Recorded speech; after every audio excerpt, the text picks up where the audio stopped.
안녕하세요. 안녕하십니까. 네, 반갑습니다. 저는 송암미술관에서 학예연구사로 근무하고 있는 박용훈이라고 합니다. 반갑습니다.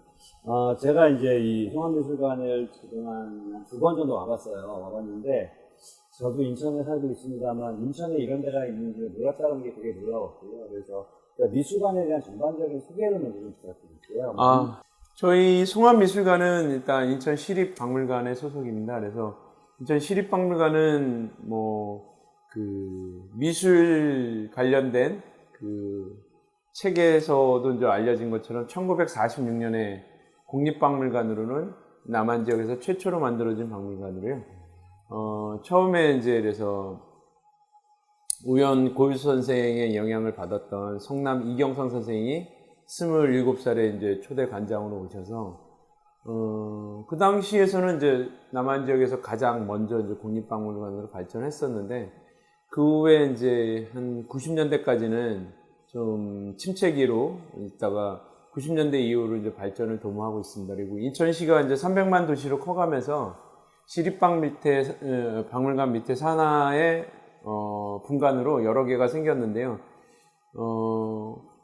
저쪽 인천의 북부 지역에 해당하는 검단에는 이제 선사 유물이 많이 나와서 거기는 이제 검단 선사박물관이 있고, 그 다음에 1902년에 그러니까 하와이로 떠나는 공식 이민 가는 장소가 인천이었습니다. 네. 그래서 이제 그걸 기념하기 위해서 한국 이미사박물관이 월미도에 있고요. 그것도 시립박물관 분관이고, 그 다음에 송도 지역에 가면 원래 경제자유구역처 홍보관으로 있던 그 홍보관 시설이 도시역사관이라는 이름으로 해서 저희 또 분관으로 들어와 있고, 저희 이제 송암미술관 같은 경우는 원래 태생은 앞에 것들이 공립기관이었던 거에 반해서 저희는 사립기관으로 원래 시작을 했습니다. 뭐냐면 1989년에 그 현재 OCI라고 불리는 동양제철화학이라고 하는 기업의 그 회장님이신 호를 송암이라고 쓰세요. 그래서 미술관 이름도 송암이 되는데 송암 이회림 회장이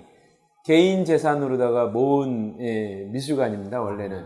그래서 이제 개인 박물관으로 세웠다가 1989년에 세우고 1992년에 본인들의 이제 본거지 내지는 공장이 있는 지금 CTOL이라 그래서 지금 한창 택지 개발되고 있는 그 가운데 보면 아직도 그 OCI 공장이 남아 있는 것을 아실 텐데요.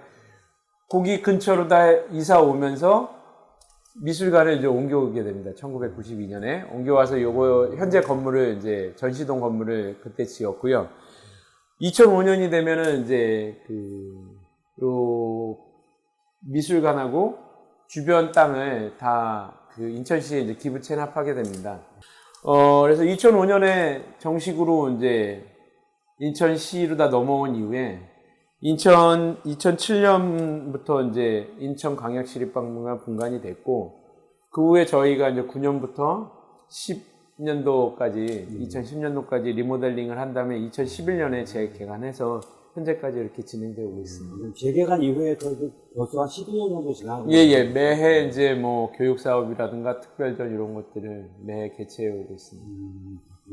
사실 여기가 이제 저도 올 때마다 느낀 거지만 교통편이 좀 불편하긴 한데 반면에 되게 한적해서 좋다는 느낌이 좀 들어요. 들어오면서 딱 보니까 물론 이제 모각이긴 하겠지만 완벽한 대형리가 되게 크게 세워져 있잖아요. 그거 같은 경우에도 그러면 이 인천으로 넘어오기 전부터 그렇게 만들어져 있었던 건가요? 네, 92년도에 여기 건물을 새로 지었다고 말씀드리지 않았습니까? 그때 이제 그거를 송암 이혜림 회장이 특별히 이제 새로 옮겨오는 곳에 이제 그걸 세우고 싶어서 그 모각을 떠갖고 온 것으로 알고 있습니다. 네. 그러면 그거 말고도 좀 밖에 보니까 장승이라던가 철포라던가 부스장 같은 것도 밖에 쭉 세워져 있고, 그 다음에 이 1층 전시장을 보니까 선사시대 그릇 종류하고 그다음에 비교 관련된 것들이 좀 많아요. 그게 그러면 그쪽으로다가 좀 약간 좀 어느 정도 좀 특화되어 있는 상설 요물 같은 그런 것 같은데 그런 거에 대한 어떤 그런 이유라든가 이런 것들이 좀 있을까요? 저희가 아마 이제 인천 시내에서는 이제 고미술 박물관 또는 미술관으로는 아마 유일할 거고요. 그 박물관이나 미술관에 이제 고미술을 모으다 보면 그 이제 처음에 이제 뭐 소화류를 시작했다가 그렇게 이제 공예나 조각 작품을 이렇게 모여 수집하시는 케이스들이 있고요. 사실 송암미술관 이제 그 원래 사립이었 때 못 해갔는데 이제 송암문화재단 같은 것들이 그 송암 이혜림 회장도 이제 어찌 보면은 기업가로서 대기업가로서 이제 어떤 문화적 애호가 이제 이런 문화재단을 만드는 이제 그런 데까지 나아가게 되는데 뭐 다채롭게 그러니까 고미술품을 다 모으신 편이고.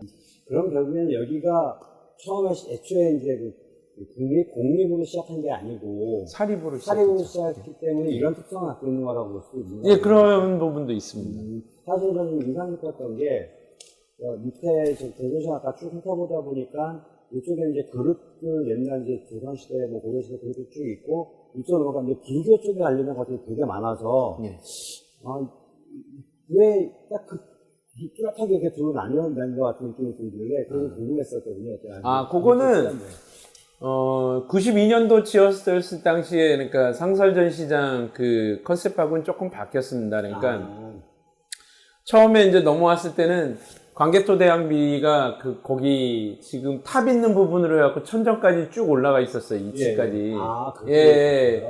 그랬다가 이제 2006년인가 16년? 예, 그때 리모델링 하면서 10년대까지는 있었고요. 2016년에 또 한 번 리모델링을 한번 또 합니다. 크게. 이러면서 이제 광개토 대항비가 이 안에 있으면서 이제 너무 많은 이제 면적과 포션을 이제 취하고 더군다나 이제 실제 작품이 어쨌든 아닌데 또 송암에 11,000여 점이 있으니까 다른 보여줄 만한 유물도 많고 그러니까 광개토 대항비를 빼내면서 그 구역을 불교 공예품으로 꾸민 거예요. 그러니까 그거는 그 당시에 이제 근무를 했던 저보다 이제 선임인 학예사나 이런 사람들이 이제 상선전시를 어떻게 꾸밀까 고민하면서 1층은 공예 파트 전반적으로는 그리고 2층은 이제 서화류 크게 대변을 해놓고요.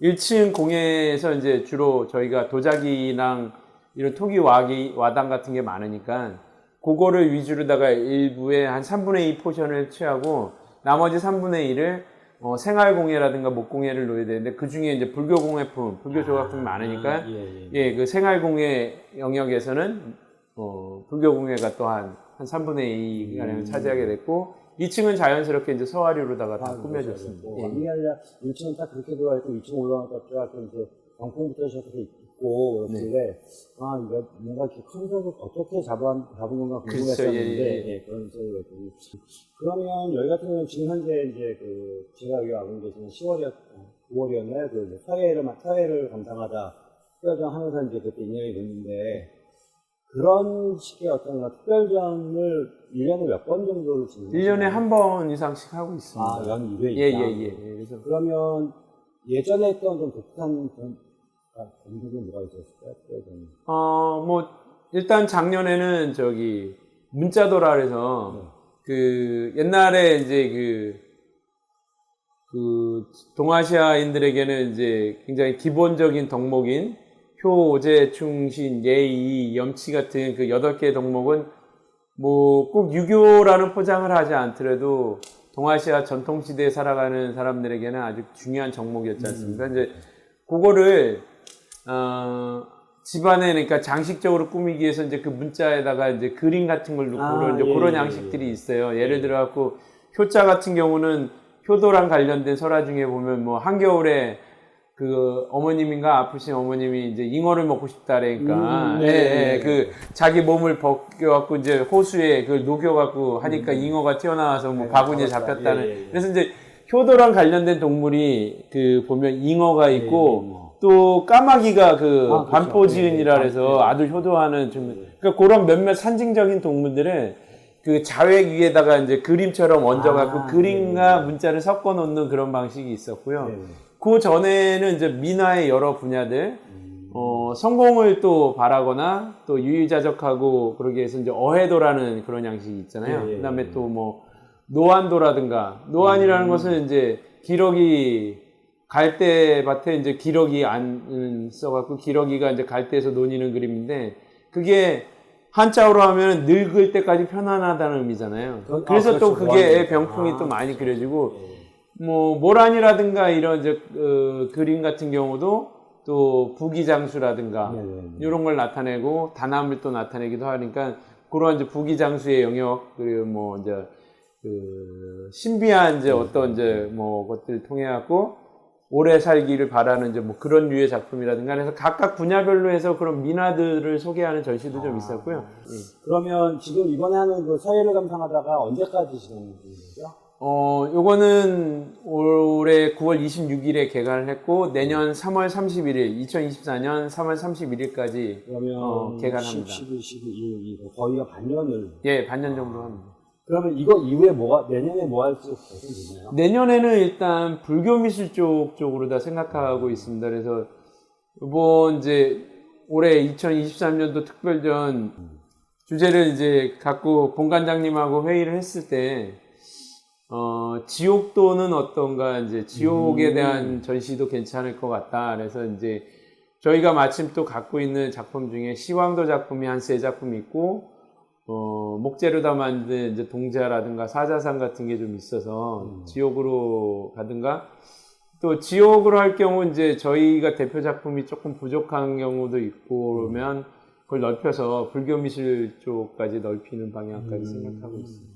알겠습니다. 그러면 송암미술관에 대해서 또 더 말씀해 주시고 싶은 부분이 뭐가 있으실까요? 예. 송암미술관은 이제 지금 말씀드린 이제 특별전 외에 또 교육이 또 많이 이렇게 사업이 이루어지고 있습니다. 이제 그 박물관 미술관이 전국 박물관 미술관이 거의 비슷할 텐데 주되게 많이 오는 관람층이 요즘은 유치원이나 초등학생들이 많습니다. 그래서 그렇죠. 예, 유치원이나 초등학생들 대상으로 한 교육 프로그램이 굉장히 또 잘 되고 있고요. 유치원 같은 경우는 단체로 받아갖고 이제 한 학급씩 이렇게 지도해 주는 걸 하고 있고, 초등학교를 대상으로 한 교육 사업은 뭐 개인별로 오는 사업도 있고 학급이 오는 사업도 있고, 그래서 저희 그 이제 교육 프로그램 그 시 홈페이지에 인천시 립박물관 치고 들어가시면 네이버나 다음 치고 들어가시면 거기에 송암미술관 소개 교육 사업 있는 거 참고하시면 될 것 같습니다. 알겠습니다.